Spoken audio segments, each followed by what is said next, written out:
The Night Lord known as the Exalted was about to attempt an unbelievable void maneuver while Abaddon watched. An officer expressed great concern and the Exalted spoke.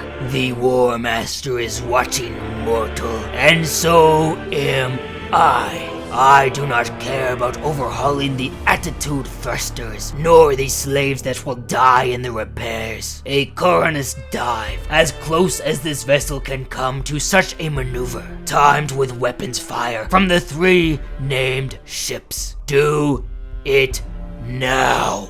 It was audacious. The Ironmonger, Vengeful Spirit, and the Blade of Flame pulled into position. Almost every fleet captain on both sides stared, at least for a moment, at the Covenant of Blood, the only vessel of the War Master's fleet to run the gauntlet of enemy lines as it sliced past the massive Avenger-class Grand Cruiser, Sword of the God Emperor. Many captains also recognized, to their disbelief, that the ship was in the initial movements of a wrenching, spinning, maddened coronous dive. It began its attack run in the face of incredible firepower. Ghosting through the great ship's fire arc, the Covenant suffered the rage of the Sword's forward lances and weapons batteries, and its shields first cracked, then shattered. To all observers, it seemed the Covenant of Blood was sacrificing itself in a ramming run, and it would succeed too. But the Covenant didn't ram its prey. It returned fire just as its shields died, unleashing a blistering barrage of lances, solid shells, and plasma fire from its prow, as well as a precisely timed single magma bomb warhead. This payload struck the Sword just as mass fire from the 3 other traitor Astartes vessels was unleashed. All of this punishment was enough,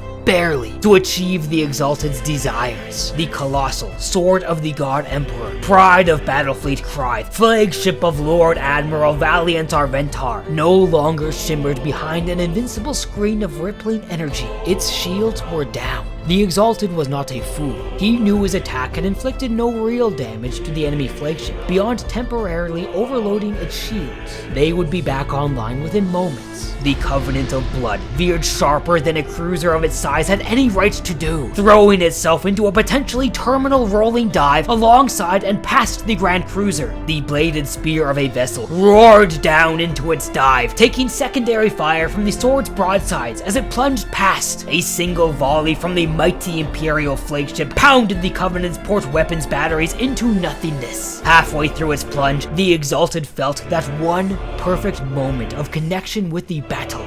Here, now. Even as his ship was being torn apart by Imperial guns, he felt the moment with unbroken clarity and growled a single word: launch.